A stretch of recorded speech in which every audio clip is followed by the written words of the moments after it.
Just imagine, you're framed for a crime you didn't commit and sent to the world's most dangerous prison. The story begins in 1931 in Paris, where a clever man named Papillon lived. He was an expert at opening any lock. One day, after a robbery, Papillon handed the stolen diamonds to his boss. The boss suspiciously asked if Papillon had kept any diamonds for himself. Papillon denied it completely. But then, the boss showed him a man who was badly beaten and threatened Papillon, saying, "If you lie to me, you'll end up like this." Papillon said nothing. Later, he went to his girlfriend Nanette and gifted her a necklace made from the diamonds he had secretly kept. At that moment, a man saw the necklace in Nanette's hand secretly. Papillon and Nanette spent the night together, and she urged him to leave this life of crime. Papillon dreamed of building a small house far away with her. However, their dreams were crushed the next morning when the police raided their home. They accused Papillon of murdering the same man who was beaten by his boss. The police arrested him, and Papillon realized there was no use trying to explain himself.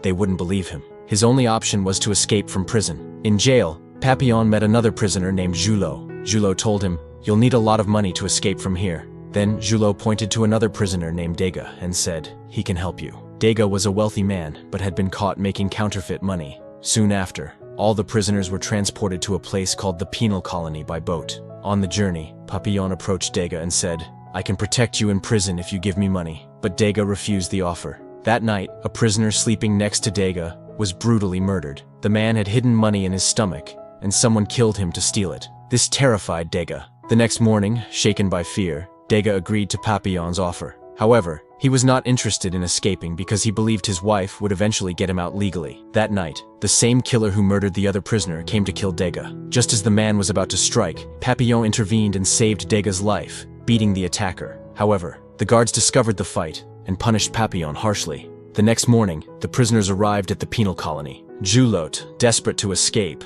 injured himself on purpose so he could be sent to the clinic, which had less security. He planned to escape from there. Meanwhile, the new prisoners were brought into the main jail, which was full of dangerous criminals. The warden there was equally ruthless. He told the new arrivals, "Escaping from here is impossible. Don't even try, it'll be better for your health." He warned them of the consequences. If you try to escape, you'll be sent to 2 years in the torture chamber. If you're caught a second time, it'll be 3 years. But if you try a third time, you'll be sent to Devil's Island, where everyone goes mad. If you commit murder, your head will be chopped off in front of everyone. The prisoners were given heavy labor jobs, such as lifting stones. After a few days, Papillon met a boatman who could help him escape. The boatman told Papillon to meet him by the riverside the following night. However, a dangerous prisoner overheard the plan and betrayed Degas for money. Papillon managed to handle the situation and saved himself. Degas saw everything and realized that without Papillon, he wouldn't survive even a day in this prison.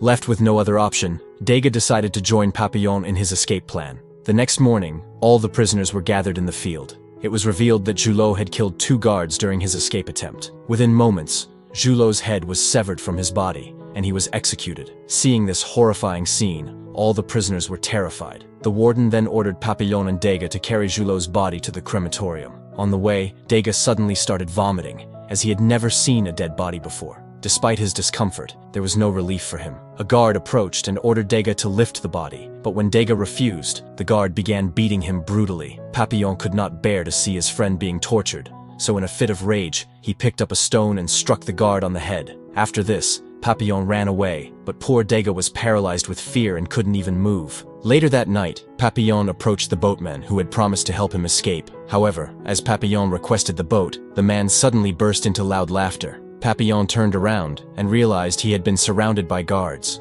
It was then revealed that the boatman was secretly working for the warden, providing information about escape plans in exchange for money. Papillon was brought back to the prison, where the warden informed him that the guard he had hit with the stone had survived. Therefore, Papillon wouldn't face the death penalty. However, he was punished for his escape attempt and sentenced to time in the dreaded torture chamber on another island. In this chamber, Papillon was confined to a small, dark cell where he wasn't allowed to make any noise, not even talk to himself. If he broke this rule, he would face additional punishment. His meals consisted of a thin, nearly inedible soup, and the isolation was unbearable. One day, he unexpectedly found a coconut in his food. Inside the coconut was a piece of paper with a message saying he would continue to receive coconuts daily. Papillon quickly realized that these were being sent by Degas, who was secretly trying to help him. For a month, Papillon survived on the coconuts. However, the warden eventually discovered this. He demanded Papillon reveal who was sending him the coconuts, but Papillon refused to speak. Furious, the warden sentenced him to serve the remainder of his punishment in complete darkness. Now, Papillon was plunged into total isolation. He couldn't see anything around him, and the oppressive silence and hunger began to take a toll on his mind and body. Over time, his condition worsened. The loneliness and lack of food made him so weak that he could barely move. His mental health started deteriorating rapidly. Eventually, Papillon became so frail that he had to be transferred to the hospital for treatment. Coincidentally, Degas had earned the warden's trust over the past year and was now working within the jail. One day, Degas visited Papillon in the hospital and discovered something surprising. Papillon had been pretending to be mentally unstable. He knew that faking madness would eventually get him out of solitary confinement and back into the main prison. Once reunited, Papillon and Degas began planning another escape. This time, they decided to include 2 other prisoners in their plan.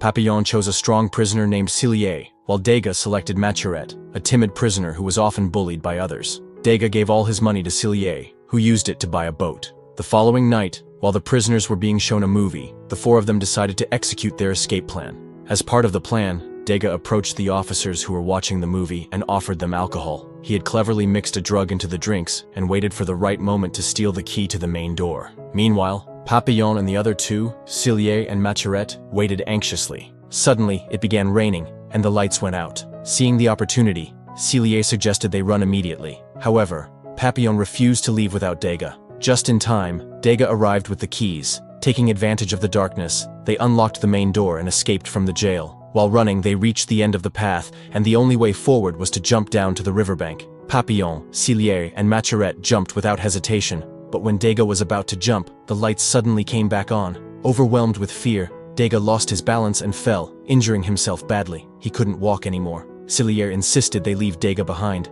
but Papillon refused. With Maturette's help, they carried Degas to the riverbank, where the boat was waiting for them. Without wasting any time, all 4 got into the boat and disappeared into the darkness. After a few hours at sea, dawn broke, and Cillier realized they hadn't made much progress. He calculated that the boat was too small to carry the weight of all 4 of them, and to make matters worse, a fierce storm was approaching. With time running out, Cillier suddenly pushed Maturette into the sea. He then turned towards Degas, intending to do the same. However, Papillon intervened, and a brutal fight broke out between the 2. Cillier, being incredibly strong, nearly overpowered Papillon, but just as he was about to kill him, Degas mustered his strength and stabbed Cillier from behind, killing him. They threw Cillier's body into the sea and managed to pull Maturette back onto the boat. Moments later, the storm arrived, and the sea turned chaotic. Darkness surrounded them, and they lost control of the boat. When they regained consciousness, they found themselves on an unfamiliar island. Some locals had spotted them floating in the sea and saved their lives. A nun approached Papillon and informed him that they were in Colombia. Papillon immediately turned to Degas and suggested they leave the island as soon as possible to avoid being captured again. But Degas, exhausted from all the running and hardships, declared, "If you want to go, you can go. The deal is over." He had had enough of the endless escape attempts, and now wanted to settle down and live peacefully in one place. Papillon then went to Maturette to convince him to escape together, but Maturette had become infatuated with the women of the island and had no interest in leaving. Realizing that neither of his companions wanted to leave, Papillon decided to escape on his own. However, as he was preparing to leave, he suddenly spotted officers approaching. It became clear that the clever nun had betrayed them and informed the police. Papillon quickly ran back to warn Degas, but it was too late. The officers caught them both, and during the chaos, Maturette was captured and tragically shot dead.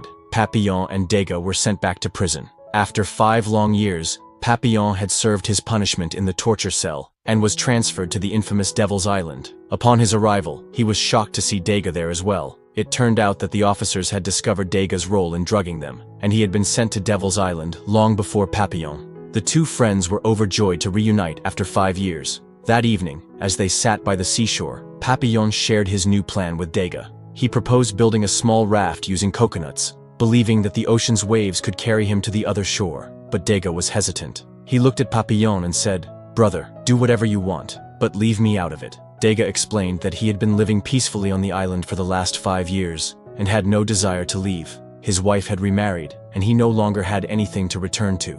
Despite this, Degas still decided to help Papillon build the coconut raft. On the morning of the escape, the 2 friends hugged each other tightly and said their goodbyes. Papillon threw the raft into the sea, jumped onto it, and began his journey. By sheer luck, the plan worked, and the ocean waves carried him toward the distant shore. As Papillon drifted away, tears welled up in Dega's eyes as he watched his friend leave. And with that, Papillon's incredible journey came to a close. If you enjoyed this story, don't forget to like the video and subscribe to the channel for more. See you in the next one. Yeah!